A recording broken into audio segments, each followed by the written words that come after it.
There were 7 of us, and our dream was to set up a small, nurturing, home-like environment for children who were victims of abuse or neglect. Kids who couldn't live at home because of issues in the family.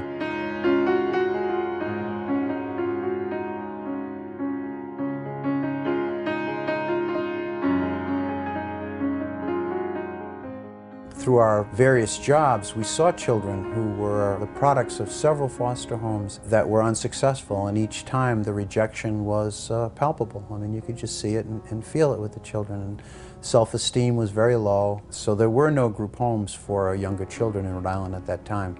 It was either children living in foster homes or children living in large institutions, and we felt like there were a lot of kids that really didn't fit into those categories. Nobody really knew who we were. We had to build an organization, so we needed to put together bylaws for our agency. We had to file for a nonprofit status. We had to create a board of directors, and we had to raise a lot of money.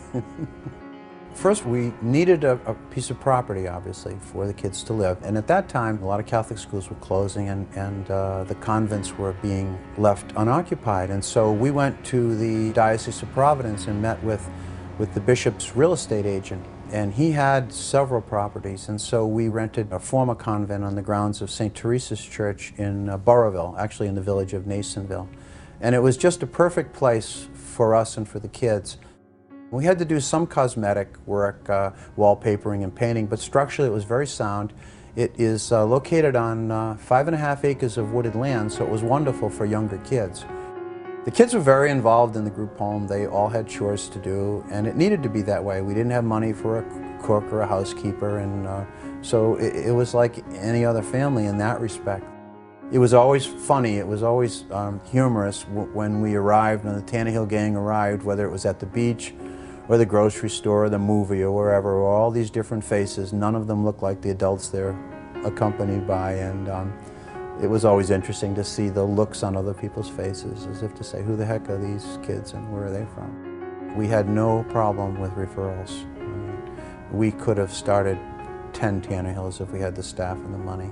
It was a great experience, and I know for myself it was the most rewarding and the most challenging thing I've ever done.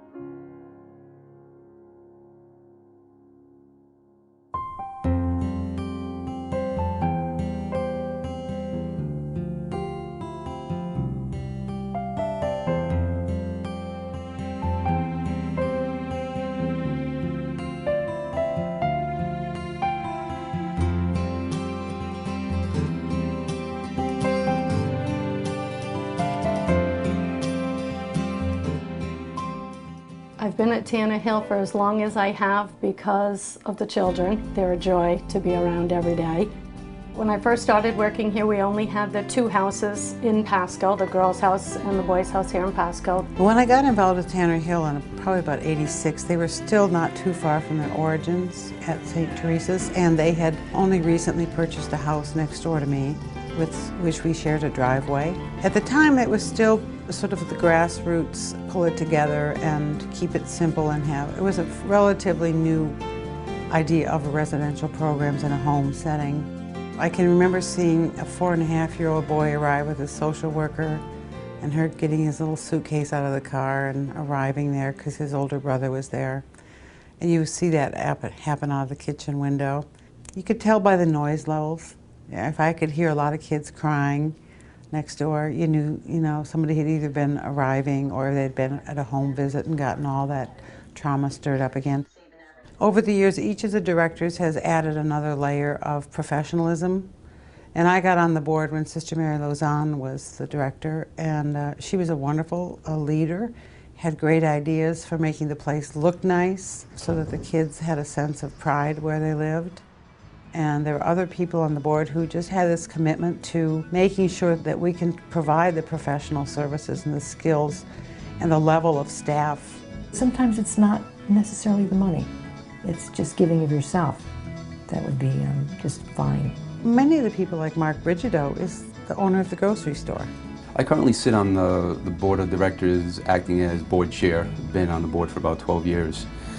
And part of our responsibility is to support the executive director's role, Clark Lamboy, who's been doing a phenomenal job. My first area of concentration was to make sure Tannerhill was a clinically sound program at that time. And then Clark brought in a whole array of skills and awarenesses of the professional world of residential programs. My goal was to make Tannerhill a family-centered treatment facility.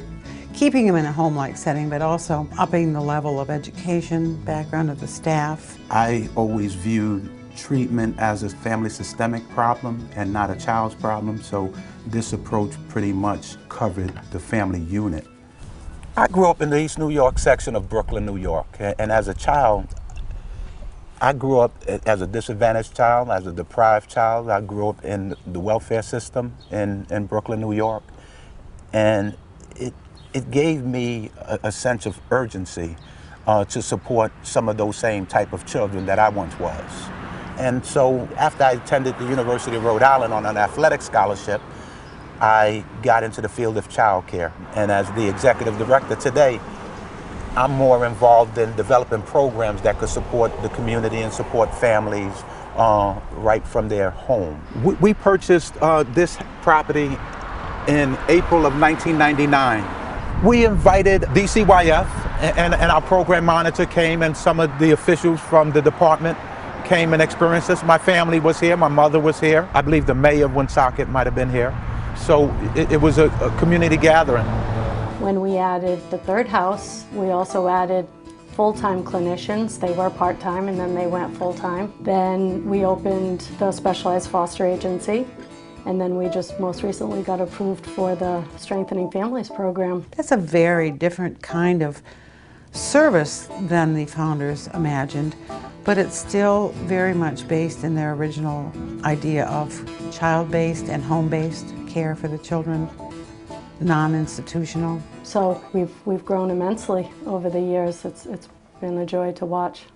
I continue to work for Tannerhill, although I've been here 22 years, and I continue to do that because I find that we still have a road to follow. We still have a road that we're going down, and it's not finished yet. And I want to see it finished before I sort of move on. And I like the challenge.